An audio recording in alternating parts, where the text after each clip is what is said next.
మన ప్రభు అయిన యేసుక్రీస్తు నామములో మరొకసారి మీ అందరికీ వందనాలు తెలియజేస్తున్నాను. ప్రియులారా, దేవుని వాక్యాన్ని చదువుకుందాం.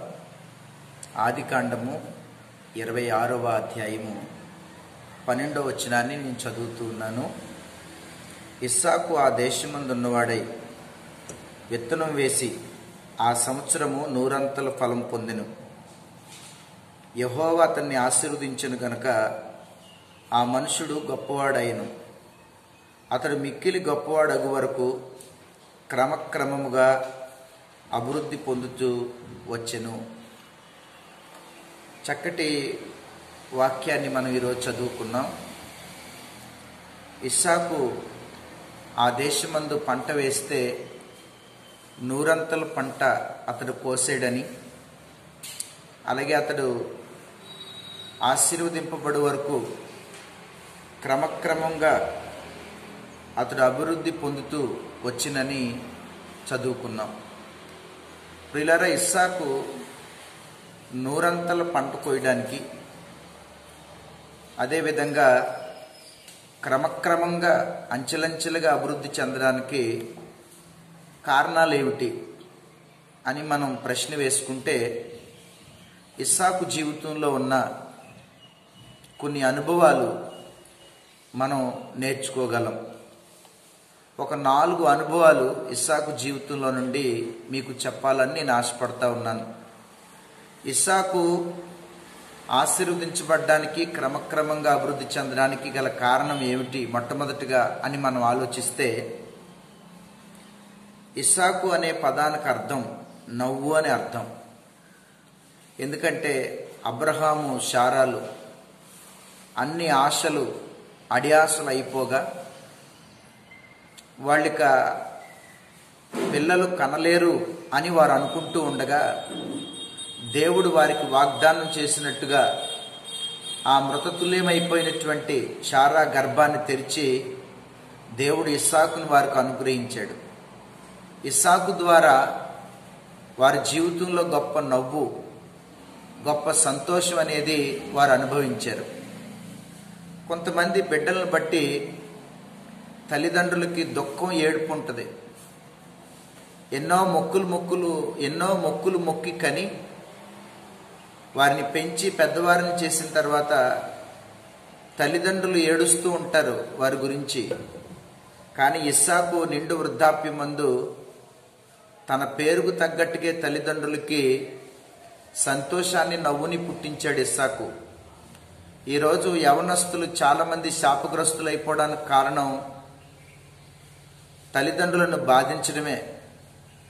భూమి మీద నువ్వు దీర్ఘాయుష్మంతుడగునట్లు నీ తల్లిని తండ్రిని సన్మానించు అని వాక్యం చెప్తుంది. ఈరోజు తల్లిదండ్రులను బాధించడాన్ని బట్టే కొంతమంది అల్పాయుష్కులు అయిపోతున్నారేమో ఆలోచన చేద్దాం. ఇస్సాకు నిండు వృద్ధాప్యం మందు తల్లిదండ్రులకి సంతోషం పుట్టించాడు.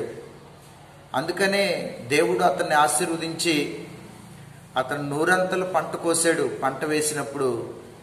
అలాగే అతడు ఆశీర్వదించబడే వరకు, అతను అభివృద్ధి పొందే వరకు క్రమక్రమంగా దేవుడు అతన్ని ఆశీర్వదించాడు.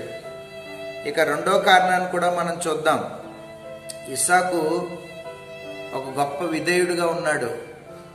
ఆదికాండం 22వ అధ్యాయంలో దేవుడు అబ్రహామును పిలిచి, నీకొక్కగానొక్కడై ఉన్న, అనగా నువ్వు ప్రేమించి ఇస్సాకును తీసుకొచ్చి ఆ మోరియా దేశంలో ఒక పర్వతం మీద బలిమ్మని దేవుడు చెప్పారు.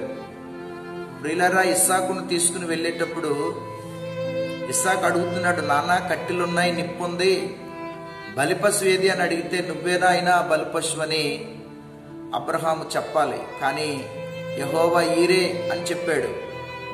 నిజానికి 16 సంవత్సరాల వయసు అప్పుడు ఇస్సాకుకి. దాదాపుగా అక్కడ జరుగుతున్న పరిస్థితులను బట్టి అర్థం చేసుకోవచ్చు తనే బలిపశు అని. ఆ కాళ్ళు చేతులు కట్టి బలిపీఠం మీద పడుకోబెట్టేటప్పుడైనా 116 సంవత్సరాల వయసున్న వృద్ధుణ్ణి తోసివేసి 16 సంవత్సరాల యువకుడు పారిపోగలడు. కానీ ఇస్సాకు ఏమాత్రం పారిపోలేదు. ఆ తండ్రి కాళ్ళు చేతులు కట్టినప్పుడు, ఆ బలిపీఠం మీద, ఆ కట్టెల మీద పడుకోబెట్టినప్పుడు, కత్తి ఎత్తినప్పుడు కూడా, నాన్న ఎందుకు ఇలా చేస్తున్నావు, నన్నెందుకు చంపుతున్నావు అని ఒక్క మాట అడగలేదు. ఆ తండ్రికి ఆయన విధేయుడైపోయాడు. నిజంగా ఇస్సాకు యేసుక్రీస్తుతో పోల్చుకుంటే యేసుక్రీస్తు ఎంత విధేయుడో పరమ తండ్రికి, శిలువ మరణం పొందినంతగా విధేయత చూపాడని రాస్తుంది ఫిలిప్పీ పత్రికలో యేసయ్య గురించి. అలాగే కత్తి ఎత్తి చంపే క్షణం వరకు కూడా, ఆ దేవదూత ఆగు అనే క్షణం వరకు కూడా ఇస్సాకు తండ్రికి విధేయత చూపించాడు. గనక బైబిల్లో రాయబడింది, పిల్లలారా మీ తల్లిదండ్రులకు విధేయులై ఉండండి అని పరిశుద్ధ గ్రంథం సెలవిస్తూ ఉంది. ఇస్సాకు ఆశీర్వదించబడ్డానికి కారణం అతను తల్లిదండ్రులకు విధేయత చూపిన వాడుగా ఉన్నాడు. ఇక మరో కారణం కూడా చూద్దాం. ఇస్సాకు ఒక ధనవంతుడు కుమారుడు. ప్రతి సాయంకాలాన్న బెయర్ లహాయి రోయ్ అనే స్థలంలోనికి వెళ్ళి దైవ ధ్యానంలో ఉంటాడు. ఈ రోజుల్లో ధనవంతుల పిల్లలను మనం చూస్తూ ఉన్నాం. తండ్రులు తాతలు సంపాదిస్తే ఒక 10 మంది యవనస్తులను ఎంట పెట్టుకుని అలర్జలరుగా తిరుగుతూ త్రాగుడు, జోదం, ఇక రకరకాల పాపాల్లో పట్టుబడి జీవించేవాళ్ళు, రోషంగా ప్రతిదానికి గొడవలు పెట్టుకునేవారుగా జీవించడానికి చాలామంది మనం చూస్తూ ఉన్నాం యవనస్తుల్ని. కానీ ఇస్సాకు ఏ దుష్ట సాంగత్యాలు పెట్టుకోలేదు, 10 మందిని అంట పెట్టుకుని బలాదూరుగా తిరగట్లేదు. చక్కగా ప్రతి సాయంకాలం ఆ బెయర్ లహాయి రోయ్ అనే స్థలం దగ్గరికి వెళ్ళి ధ్యానంలో ఉంటాడు. నిజంగా దేవునితో యవన కాలంలో ఒక అద్భుతమైన సహవాసాన్ని కలిగి ఉన్నాడు. అందుకనే పౌలు అంటాడు తిమోతితో, నా కుమారుడా తిమోతి, నీ యవనమును బట్టి ఎవరు నేను తృణీకరించకుండా చూసుకో. ప్రేమలో, పరిచర్యలో, విశ్వాసంలో నువ్వు విశ్వాసులకు మాదిరిగా ఉండు అని చెప్తున్నాడు. కాబట్టి మన ప్రవర్తనలో, ప్రేమలో, పరిచర్యలో, విశ్వాసంలో విశ్వాసులకు మాదిరిగా ఉండాలి. నిజంగా ఈనాడు ఇస్సాకు యవన కాలంలో దైవ సహవాసం కలిగి తన ప్రవర్తనలో కానీ, మాటలో కానీ, తన యవనాన్ని బట్టి కానీ ఎవ్వరూ కూడా ఇబ్బంది పడకుండా ఇస్సాకు జీవించాడు. ఆయన అభివృద్ధి చెందడానికి, నూరంతలు పంట కోయడానికి ఆయన జీవితంలో అదొక కారణంగా మనం చూస్తూ ఉన్నాం. ఇక మరో కారణం మనం చూస్తే, ఇస్సాకు జీవితంలో తండ్రి వివాహం చెయ్యాలి అని తలంచి ఎలియాజరును పంపించి రెబెకాను తీసుకొచ్చిన తర్వాత ఇస్సాకు జీవితంలో రెబెకా తప్ప మరెవరిని కూడా ఆయన కోరుకోలేదు. చాలా కాలం రెబెకాకి పిల్లలు లేరు. అది వంకగా చూపి నీకు పిల్లలు లేరు, నేను ఇంకొక వివాహం చేసుకుంటానని కూడా తన భార్యను శోధించలేదు. ఏకపత్ని పురుషుడిగా ఉన్నాడు. మన ప్రభు అయిన యేసుక్రీస్తు ఎలాగైతే ఒక్కడే పురుషుడైన క్రీస్తునకు నిన్ను ప్రదానం చేసి తిని అని సంఘం గురించి పౌలు చెప్పినట్లు యేసు ప్రభు సంఘాన్ని భార్యగా కోరుకున్నాడు. ఆయనకు ఒక భార్య, ఆయన స్వరక్తం ఇచ్చి సంపాదించుకున్న సంఘం ఆయనకు భార్య. అలాగే ఇస్సాకు జీవితంలో రెబెకా తప్ప ఇంకెవరిని కూడా ఆశించలేదు. నిజంగా పిల్లలు లేకపోయినా గొడ్రాలని నింద మోపలేదు. నేను ధనవంతుని కదా, ఇంకొక 2-3 నేను వివాహం చేసుకోవచ్చు అని అనుకోలేదు. నిజంగా ఎంత అద్భుతమైనటువంటి సంగతో ఒకసారి మనం ఆలోచన చేద్దాం. కాబట్టి ఇస్సాకు జీవితంలో మరొక సంగతి కూడా మనం ఆలోచించాలి. ఇస్సాకు ఫిలిస్తీన్ల దేశంలో నివసిస్తున్నప్పుడు ఇస్సాకు బావులు తవ్వుతూ ఉన్నాడు. ఫిలిస్తీన్లు వారవలేక ఆ బావుల్లో మన్ను పోసి పూడి చేస్తూ ఉన్నారు. ఇస్సాకు అభివృద్ధిని ఫిలిస్తీన్లు చూడలేకపోయారు. మన్ను పోసి పూడి చేస్తున్నారు. కానీ ఇస్సాకు వారి బావులు పూడుస్తూ ఉంటే ఇస్సాకు తవ్వుతానే ఉన్నాడు. ప్రియులారా, ఇక్కడ ఒక ఆత్మీయ అర్థం ఏంటంటే, మన్ను అనగా లోకానికి గుర్తుగా ఉంది, బావి అనగా మన హృదయానికి గుర్తుగా ఉంది. మన హృదయంలో మనం ఆత్మీయతలో ఎదుగుతున్నప్పుడు సాతాను లోక సంబంధమైన మన్ను తెచ్చి మన హృదయంలో పోస్తాడు. అనగా లోక సంబంధమైన విషయాలు మన హృదయంలో పెడతాడు. వాటి చేత మన హృదయాన్ని పూర్తి చేస్తాడు. క్రమక్రమంగా మనం దేవునికి చోటివ్వలేని వారం అయిపోతాం. కానీ ఇస్సాకు అలా కాదు. మన్ను పోసి పూడుస్తూ ఉంటే వాళ్ళు పూడుస్తూ ఉన్నారు, ఇస్సాకు తవ్వుతూనే ఉన్నాడు. చిత్రం ఏంటంటే వాళ్ళు విసిగిపోయారు, ఇంకా పూడ్చలేక వాళ్ళు ఇసుకుపోయే వరకు ఇస్సాకు బావులు తవ్వుతూనే ఉన్నాడు. మనం చదువుతాం ఆదికాండం 26:19 ఇస్సాకు తరువాత బావి తవ్వగా జలల కలిగినటువంటి నీటి ఓట అతనికి దొరికిందని రాసింది.